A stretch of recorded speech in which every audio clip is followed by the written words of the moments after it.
Hello friends, it's me Akshay. Welcome back to my channel Otomotif. കുറേ നാൾക്ക് ശേഷമായിട്ട് നമ്മുടെ ചാനലിൽ ഒരു വീഡിയോ വരുന്നത്. ഇൻട്രോ അത്ര ഷോക്കായത് വേറെ ഒന്നുമില്ല കേട്ടോ, ബാറ്ററി മാറ്റിയതായിരുന്നു. അപ്പോൾ എന്നിട്ട് നമ്മുടെ വീഡിയോ എന്ന് പറയുന്നത് നമ്മുടെ വണ്ടിയുടെ chain sprocket, engine oil, oil ഫിൽറ്ററൊക്കെ ചേഞ്ച് ചെയ്യാം കേട്ടോ. അപ്പോൾ ഈ ഒരു വീഡിയോ ചെയ്യാനുള്ള റീസൺ എന്താ ചോദിച്ചു കഴിഞ്ഞാൽ, ഞാൻ ഇത്ര നാൾ എല്ലാവർക്കും എഞ്ചിൻ ഓയിലിൻ്റെ ഗ്രേഡ് സജസ്റ്റ് ചെയ്തത് 10W40 ആണ് ഇപ്പോൾ യൂസ് ചെയ്യാൻ പോകുന്നത്. ഞാൻ മുന്നേ സജസ്റ്റ് ചെയ്തിട്ടുണ്ടായിരുന്നത് 20W40 ആയിരുന്നു കേട്ടോ. അപ്പോൾ എന്നോടൊരു മെക്കാനിക്ക് പറഞ്ഞായിരുന്നു 10W40 ആണ് പെർഫെക്റ്റ്. അപ്പോൾ അങ്ങനെ ഞാൻ ഗൂഗിൾ ചെയ്ത് നോക്കിയപ്പോൾ ആൾ യമഹയുടെ കുറേ വർക്ക്ഷോപ്പിൻ്റെ കണ്ടക്ട് ചെയ്യുന്ന പരിപാടിയൊക്കെ അറ്റൻഡ് ചെയ്ത ആളാട്ടോ. അപ്പോൾ അതിലൊന്നും 10W40 ആണ് എല്ലാവരും സജസ്റ്റ് ചെയ്യണം, ആരും 20W40 സജസ്റ്റ് ചെയ്തില്ല എന്ന് പറഞ്ഞു. പിന്നെ ചൈനീസ് പോക്കറ്റ് ഞാൻ ചേഞ്ച് ചെയ്യാൻ പോകുന്നത് വേറെ ഇല്ല, ഒറിജിനൽ തന്നെ കേട്ടോ. FCയുടെ ഇതുകൊണ്ട് റോളോൻ്റെ ആണ്. ശരിക്കും പറഞ്ഞാൽ റോളോൺ പറഞ്ഞ ബ്രാൻഡ് തന്നെയാണ് ഇത്ര യമഹയ്ക്ക് ചൈനീസ് പോക്കറ്റ് മാനുഫാക്ചർ ചെയ്ത് കൊടുക്കുന്നത്. അപ്പോൾ പ്രൈസ് ഏറെക്കുറെയൊക്കെ കുറച്ച് പൈസ നമുക്ക് കുറവ് കിട്ടും. ഇതിപ്പോൾ 1676 രൂപ കേട്ടോ ഇതിൻ്റെ MRP വന്നാക്കുന്നത്. ഒറിജിനൽ ആവുന്ന സമയത്ത് 2000-ൻ്റെ അടുത്ത് വരും. 1800-200 രൂപയുടെ എന്തോ ഡിഫറൻസ് ഉള്ളൂ കേട്ടോ. അപ്പോൾ ഇതാണ് നമ്മളിപ്പോൾ ഒന്ന് യൂസ് ചെയ്യാൻ പോണ ചൈനീസ് പോക്കറ്റ്. അപ്പോൾ ചൈനീസ് പോക്കറ്റിൻ്റെ അവസ്ഥ നമ്മുടെ വണ്ടിയുടെ ഇപ്പോൾ ഞാൻ കാണിച്ചു കേട്ടോ. ഇപ്പോൾ വണ്ടിയുടെ അവസ്ഥ ഇതാണ് കേട്ടോ ഇപ്പോഴത്തെ അവസ്ഥ. ഇവിടെയൊക്കെ പെയിൻറ്റ് പോയിട്ട് ഞാൻ ടേപ്പ് ഒട്ടിച്ച് വൃത്തികേടാക്കി വെച്ചേക്കുക. ഇതുണ്ട്, നമ്മുടെ ബാക്കിലെ ബ്രേക്ക് ലൈറ്റ് പൊട്ടിപ്പോയായിരുന്നു കേട്ടോ. കാരണം എന്താ വെച്ച് കഴിഞ്ഞാൽ ഇവിടെ ഹെൽമെറ്റ് കെട്ടി തൂക്കിയിട്ട് ഹെൽമെറ്റ് ഒന്ന് അടിച്ചടിച്ചിട്ട് പൊട്ടിപ്പോയതാണ്.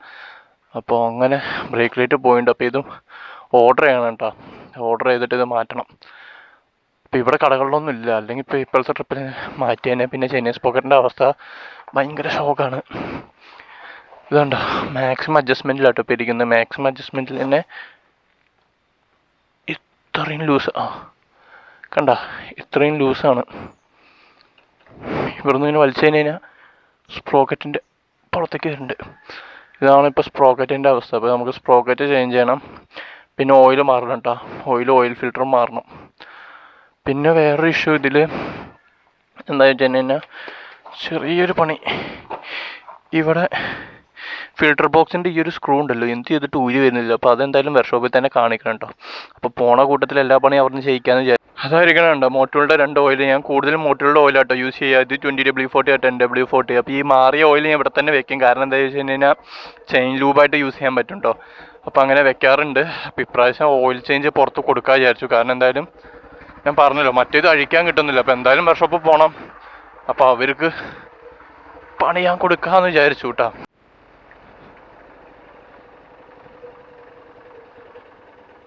ഇതെന്താണോ വണ്ടി ഓഫായി പോയി ഗൈസ്, വണ്ടി ഓഫായി. എന്താണോ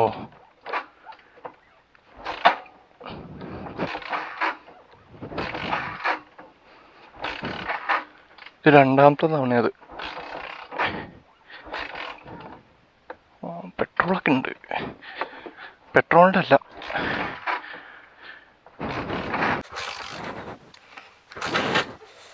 സെൽഫിക്ക് കണക്ഷൻ പോണില്ല, പണിയായല്ലോ. സ്റ്റാർട്ടായിട്ടാ എനിക്ക് തോന്നുന്നത്. CDMൽ അകത്ത് ഫുള്ള്, ആ സൈഡിൽ ഫുള്ള് പൊടിയാണ്.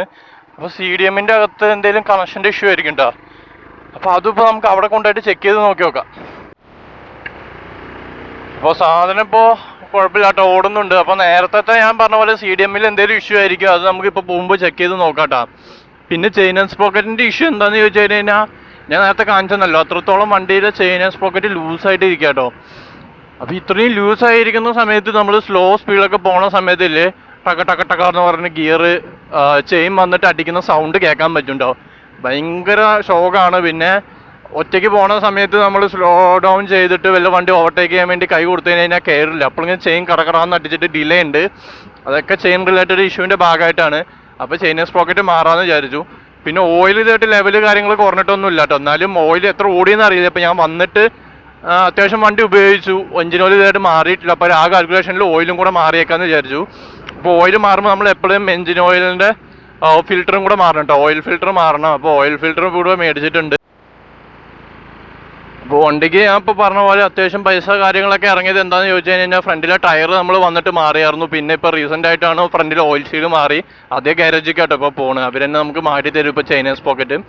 അപ്പോൾ ചെയിൻ സ്പ്രോക്കറ്റ് ആയി. പിന്നെ ഫ്രണ്ടിലെ ടയർ ഇത് അത്യാവശ്യം പൈസ ഇറങ്ങിയിട്ടാണ് വണ്ടിയിൽ. പിന്നെ എക്സോസ്റ്റിന് കാര്യങ്ങൾക്കൊക്കെ ഫൈൻ കിട്ടി. എക്സോസ്റ്റ് നമ്മൾ മാറ്റിയിട്ടില്ല, പെയിൻറ്റിന് ഫൈൻ കിട്ടി. അതിന് ശേഷം നമ്മൾ കളർ ഇത് കണ്ടത്, ഇത് സ്റ്റിക്കർ ചെയ്താക്കുന്നത് പെയിൻ്റ് അല്ല, എന്നാലും ബ്ലാക്ക് കളറിലോട്ടാക്കി. അങ്ങനെ ഇപ്പോൾ വണ്ടിക്ക് അത്യാവശ്യം പൈസ ഇറങ്ങിയിട്ടുണ്ട്. പിന്നെ മെയിൻ സംഭവം വണ്ടിയിൽ അപ്ഗ്രേഡ് ചെയ്തത് കാർബറേറ്റർ ആട്ടോ. സ്റ്റോക്ക് കാർബറേറ്റർ പുതിയത് ഇട്ടു. അതിനുശേഷം മിസ്സിങ് എന്നുള്ള ഇഷ്യൂ കാര്യങ്ങളൊന്നും ഇല്ല. വണ്ടിയിൽ അത്യാവശ്യം നല്ല മൈലേജ് കിട്ടുന്നുണ്ട് കേട്ടോ. പിന്നെ ഇതിലിപ്പോൾ സ്പീഡോമീറ്റർ നമ്മൾ റെഡിയാക്കി 500 രൂപ 700 സംതിങ് രൂപയായിട്ടോ മീറ്റർ റെഡിയാക്കാൻ. അപ്പം മീറ്റർ റെഡിയാക്കി തന്ന ബ്രോൻ്റെ കോൺടാക്ട് നമ്പർ കാര്യങ്ങളൊക്കെ ഞാൻ താഴെ കൊടുത്തേക്കാം. അപ്പോൾ വണ്ടിയിൽ ഇപ്പോൾ മെയിൻ പ്രശ്നം എന്താണെന്ന് ചോദിച്ചു കഴിഞ്ഞാൽ നമുക്ക് ഓടിക്കുന്ന സമയത്ത് നല്ലപോലെ അത് ഫീൽ ചെയ്യും കേട്ടോ. വണ്ടിയുടെ കാർബറേറ്ററിൻ്റെ സൈഡിൽ നല്ല സ്മൂത്താണ്, ഒരു മിസ്സിങ് കാര്യങ്ങളില്ല, എൻജിൻ പക്കയാണ്. പക്ഷേ വണ്ടിയിലുള്ള ഏക ഇഷ്യൂ എന്താണെന്ന് ചോദിച്ചു കഴിഞ്ഞാൽ വണ്ടി കൈ കൊടുക്കുന്ന സമയത്ത് ഒരു റെസ്പോൺസ് ഡിലേ ഉണ്ട് കേട്ടോ. അത് കാർബറേറ്ററിൻ്റെ എല്ലാം നമുക്ക് നല്ല രീതിയിൽ ഫീൽ ചെയ്യും. ചെയിൻ സ്പോക്കറ്റിൻ്റെ ആണ് കട്ടക്കട്ടാന്ന സൗണ്ടോട് കൂടി വണ്ടി ഒരു ബുദ്ധിമുട്ടുണ്ട്. പുള്ളി ചെയ്ത് പോകാനുള്ളൊരു ബുദ്ധിമുട്ട് അത് നമുക്ക് എന്തായാലും ഇപ്പോൾ വർക്ക്ഷോപ്പ് കൊടുത്ത് ചെയിൻ സ്പോക്കറ്റൊക്കെ മാറുന്ന സമയത്ത് റെഡി ആവും. അപ്പോൾ റെഡി ആയതിനു ശേഷമുള്ള പെർഫോമൻസ് കാര്യങ്ങളൊക്കെ ഞാൻ നാളെ കാണിച്ചു തരാം.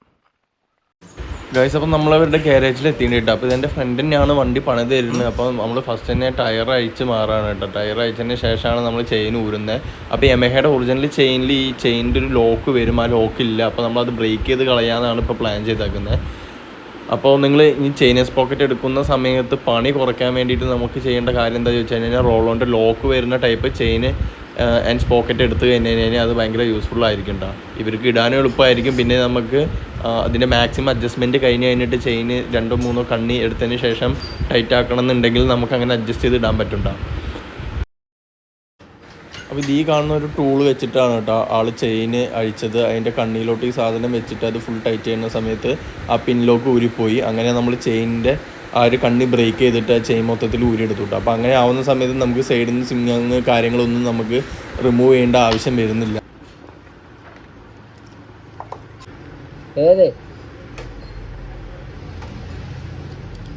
അപ്പോൾ നമ്മൾ ചെറിയ സ്പ്രോക്കറ്റ് ഫ്രണ്ടിൽ വരുന്നത് റിമൂവ് ചെയ്ത് മാറ്റിയതിന് ശേഷമുള്ള ഷാഫ്റ്റ് അടുത്താണ് നമ്മുടെ ഡ്രൈവ് ഷാഫ്റ്റ്.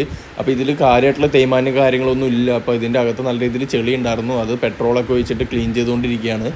ഇതാണ് നമ്മുടെ കട്ട് ചെയ്ത് കളഞ്ഞ ചെയിൻ കേട്ടോ. അപ്പോൾ നമ്മുടെ ടയറിൽ നിന്ന് പഴയ സ്പ്രോക്കറ്റ് ഊരി മാറ്റിയിട്ട് ബാക്കിൽ റിയറിൽ പുതിയ സ്പ്രോക്കറ്റ് അവൻ ഇപ്പോൾ ഇൻസ്റ്റാൾ ചെയ്തുകൊണ്ടിരിക്കുകയാണ് കേട്ടോ. അപ്പോൾ ഇത് ഇമ്പാക്ട് വെച്ചിട്ട് ഫുൾ ടൈറ്റ് ചെയ്തുകൊണ്ടിരിക്കുകയാണ്. അപ്പോൾ ഇതാണ് നമ്മുടെ ഫൈനൽ റിസൾട്ട് കേട്ടോ, പുതിയ സ്പ്രോക്കറ്റ് ഇൻസ്റ്റാൾ ചെയ്തതിന് ശേഷമുള്ള ലുക്ക്. അപ്പോൾ ബാക്കിലെ വീലാക്സിൽ ഇടുന്നതിന് മുന്നേ സ്പ്രോക്കറ്റിലെ ബെയറിങ്ങിലും പിന്നെ ഷാഫ്റ്റിലൊക്കെ അവൻ ഗ്രീസ് തേച്ചിട്ട് ജസ്റ്റ് ആദ്യം ഒന്ന് ഇട്ട് നോക്കുക കേട്ടോ. അതിന് ശേഷമാണ് നമ്മൾ വീലിടാൻ പോണത്. അപ്പോൾ ഇതാണ് നമ്മൾ ഫ്രണ്ടിൽ റിമൂവ് ചെയ്ത ചെറിയ സ്പ്രോക്കറ്റ് കേട്ടോ. അതിൻ്റെ മുകളിൽ കാണുന്നത് തന്നെയാണ് അതിൻ്റെ ലോക്ക്. ഇവിടെ പണി ഏറെക്കുറെ കഴിഞ്ഞു കേട്ടോ. അപ്പോൾ ബാക്കിൽ ടയർ ഇട്ട് അതിന് ശേഷം ഫ്രണ്ടിലെ സ്പ്രോക്കറ്റും അവൻ ഇട്ടായിരുന്നു കേട്ടോ. പിന്നെ നമ്മുടെ അടുത്ത പരിപാടി എന്ന് പറഞ്ഞു കഴിഞ്ഞാൽ ഈ ചെയിൻ ഡയറക്റ്റ് കണക്ട് ചെയ്തതിന് ശേഷം അതിൻ്റെ മുകളിലൊരു ലോക്ക് വരും. ആ ലോക്ക് ഇതേപോലെ കട്ടിംഗ് പ്ലെയർ വെച്ചിട്ട് ടൈറ്റ് ചെയ്ത് കൊടുത്തു കഴിഞ്ഞാൽ അത് കറക്റ്റ് ലോക്ക് ആ ഗാഡിയിലോട്ട് വീഴുണ്ടാവും. അത്രയുള്ള പരിപാടി. അപ്പോൾ ഇനി നമ്മുടെ ചെയിൻ അഡ്ജസ്റ്റ് നട്ടില്ലേ 13-14 ബാക്കിൽ വരുന്നത് ടൈറ്റ് ചെയ്ത് കൊടുത്തു കഴിഞ്ഞാൽ രണ്ട് സൈഡും ഒരേപോലെ സിംഗാമിൽ വരുന്ന ആ 13 നട്ട് ടൈറ്റ് ചെയ്ത് കൊടുത്തു കഴിഞ്ഞാൽ ഇതേപോലെ ചെയിൻ ടൈറ്റ് ആയിട്ട് വരും. എന്നിട്ട് കറക്റ്റ് സ്ലാക്ക് നോക്കിയിട്ട് നമ്മളത് ടൈറ്റ് ചെയ്ത് വെക്കാം കേട്ടോ. അപ്പോൾ അത്രേ ഉള്ളൂ നമ്മുടെ പരിപാടി. ഇനി അപ്പോൾ ഇപ്പോൾ നമ്മൾ ചെയ്യുന്നത് നമ്മുടെ ചെയിൻ്റെ സ്ലാക്കൊക്കെ കറക്റ്റ് സെറ്റ് ചെയ്തതിന് ശേഷം ബ്രേക്ക് ഫുൾ അപ്ലൈ ചെയ്തിട്ട് നമ്മുടെ 19-17 സ്പാനർ വെച്ചിട്ടുണ്ടല്ലോ, വീൽ നട്ട് ടൈറ്റ് ചെയ്തുകൊണ്ടിരിക്കുകയാണ് കേട്ടോ. വീൽ ആക്സിലിൻ്റെ നട്ട് ഫുൾ ടൈറ്റ് ചെയ്തുകൊണ്ടിരിക്കുകയാണ്. ഇനി നമ്മുടെ അടുത്ത പണി ഓയിൽ ചേഞ്ച് ചെയ്യാം കേട്ടോ. അപ്പോൾ ഓയിൽ മൊത്തം ട്രെയിൻ ചെയ്ത സമയത്ത് അളവ് കുറഞ്ഞിട്ടൊന്നുമില്ല. അപ്പോൾ നിങ്ങൾക്ക് കാണുമ്പോൾ തന്നെ മനസ്സിലാവും 1 ലിറ്ററിൻ്റെ അടുത്ത് ഓയിലിനെ കിട്ടിയിട്ടാണ്. അപ്പോൾ ലെവൽ നമ്മൾ നേരത്തെ ചെക്ക് ചെയ്തപ്പോഴും കുറഞ്ഞിട്ടുണ്ടായിരുന്നില്ല. അപ്പോൾ ഇനി നമുക്ക് ഓയിൽ ഫിൽറ്റർ റിമൂവലാണ് നമ്മുടെ പണി.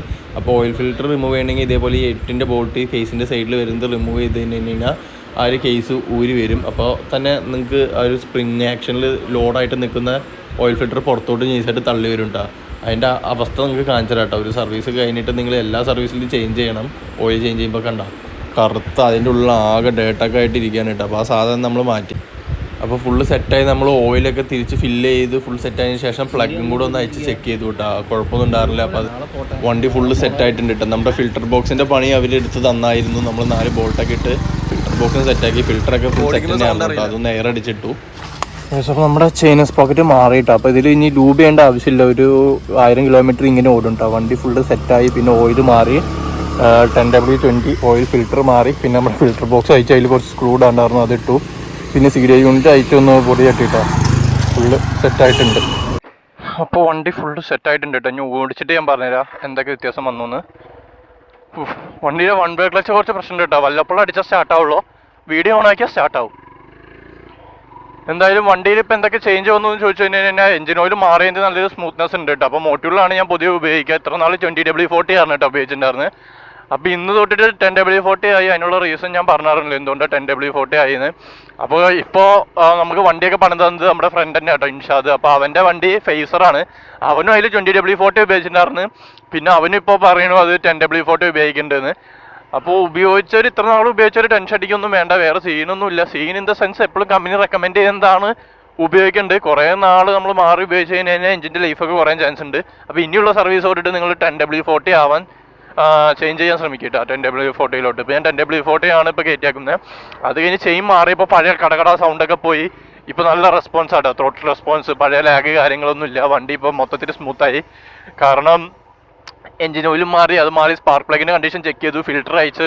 ഫിൽറ്റർ ബോക്സ് ഇത്ര നാൾ സ്ക്രൂ അയക്കാൻ പറ്റിയിട്ടുണ്ടല്ലോ. അപ്പോൾ അയച്ചു നോക്കിയ സമയത്ത് ഫിൽറ്റർ പുതിയ തന്നെ ആയിരുന്നു. അപ്പോൾ അതൊന്ന് എയർ അടിച്ചിട്ടു, വേറെ പ്രശ്നമൊന്നുമില്ല. പിന്നെ ബ്രേക്ക് ഷൂ മാറിയിട്ട് ഇപ്പോൾ റീസെൻ്റ് ആയിട്ട് ബ്രേക്ക് ഷൂ മാറി. ഫ്രണ്ടിലെ ഓയിൽ, ഫോർക്ക് ഓയിലും പിന്നെ ഓയിൽ സീലൊക്കെ നമ്മൾ ചേഞ്ച് ചെയ്തായിരുന്നു കേട്ടോ. അപ്പോൾ അതിൻ്റെയൊക്കെ മൊത്തത്തിലൊരു ഫ്രഷ്നെസ്. കാരണം വണ്ടിയിൽ ഇപ്പോൾ ഇരിക്കുന്നത് എല്ലാം ഓൾമോസ്റ്റ് പുതിയത്, ഇൻക്ലൂഡിങ് ടയർ അടക്കണ്ട. അപ്പോൾ വണ്ടി ഓടിക്കുന്ന സമയത്ത് മൊത്തത്തിൽ നല്ല സ്മൂത്തായി. ഇനിയിപ്പോൾ വണ്ടി നിലവിൽ നമ്മുടെ വണ്ടിയിൽ വലിയ പണിയൊന്നുമില്ല. ആകെ ഉള്ളത് ഇനി സ്പീഡ് സെൻസർ ഒന്ന് മാറണം. അത് വലിയ സീനുള്ള കേസൊന്നും അല്ല. പിന്നെ നമ്മൾ വണ്ടി വരുന്ന സമയത്ത് ഓഫായില്ല, അത് കാണിച്ചത് എന്താ CDI യൂണിറ്റിൻ്റെ എന്തെങ്കിലും ഇഷ്യൂ ആയിരിക്കുന്ന കേട്ടോ അവൻ പറയുന്നത്. CDI യൂണിറ്റ് നാശമായിക്കൊണ്ടിരിക്കുന്നതിൻ്റെ സിംറ്റംസ് ആണ് അത് എന്നാണ് പറഞ്ഞത്. അപ്പോൾ എന്താണെന്ന് നമുക്ക് അറിയില്ല കേട്ടോ. സംഗതി CDI യൂണിറ്റിന് എന്തെങ്കിലും പറ്റിക്കഴിഞ്ഞാൽ ഇതിലോട്ടും കറണ്ട് വരില്ല കേട്ടോ. പക്ഷേ ഇതിലോട്ട് കണക്ഷൻ കാര്യങ്ങളൊക്കെ വന്നിട്ടുണ്ടായിരുന്നു, ഡിജിറ്റ് കാര്യങ്ങളൊക്കെ വിസിബിൾ ആയിരുന്നു. പക്ഷെ സംഗതി പണി പാള് ചെയ്ത് എവിടെയാണെന്ന് ചോദിച്ചു കഴിഞ്ഞാൽ വണ്ടി സ്റ്റാർട്ടാകുന്നില്ല. ഇഗ്നീഷൻ റിലേറ്റർ എന്തോ ഇഷ്യൂ ആണ്. അത് മൊത്തത്തിൽ ഇലക്ട്രിക്കൽ യൂണിറ്റ് ചെക്ക് ചെയ്യേണ്ടി വരും 1 by 1 ആയിട്ട്. ഏതെങ്കിലും ഓട്ടോ ഇലക്ട്രീഷ്യനെ കാണിക്കണം. ഇപ്പോൾ സീനൊന്നും ഇല്ല. ഇൻ കേസ് ഇനി റണ്ണിങ്ങിൽ അങ്ങനെ എന്തെങ്കിലും ഇഷ്യൂ വരുമ്പോൾ നമുക്ക് നോക്കാമെന്നുള്ള പ്ലാനിലാട്ടാ. അപ്പോൾ മോട്ടോറിൻ്റെയൊക്കെ ലൈഫ് എന്ന് പറയുന്ന സമയത്ത് ഞാൻ പറഞ്ഞ പോലെ തന്നെ ഈ 2500 കിലോമീറ്ററൊക്കെ ഉള്ളൂ കേട്ടോ. അതിൽ തന്നെ നിങ്ങൾ ചേഞ്ച് ചെയ്ത് കഴിഞ്ഞാൽ നല്ലതായിരിക്കും. ഏത് എഞ്ചിൻ ഓയിലാണെങ്കിലും FCക്ക് 2500 എഞ്ചിൻ ഓയിൽ ചേഞ്ച് ചെയ്യുമ്പോൾ നേരത്തെ ചേഞ്ച് ചെയ്തു എന്ന് വെച്ചിട്ട് ഒരു 500 രൂപ ഇൻവെസ്റ്റ് ചെയ്യുന്നതിൽ നഷ്ടമൊന്നുമില്ല. ഈ ഓയിൽ കുറേ നാൾ ഉപയോഗിക്കുന്ന സമയത്ത് അതിൻ്റെ ഡെൻസിറ്റിയിൽ ചെറിയ വ്യത്യാസം വരും, ഡാർക്കാവും, ഓയിലിൻ്റെ പ്രോപ്പർട്ടി മാറും. അപ്പോൾ അങ്ങനെയൊക്കെയാണ് വണ്ടിക്ക് പണി കിട്ടുക. അപ്പോൾ എപ്പോഴും വണ്ടി സ്മൂത്തായിട്ട് കൊണ്ട് നടക്കണം എന്നുണ്ടെങ്കിൽ ഇതേപോലെയുള്ള ബേസിക് ആയിട്ടുള്ള മെയിൻ്റെനൻസ് കാര്യങ്ങളൊക്കെ ചെയ്യണം കേട്ടോ.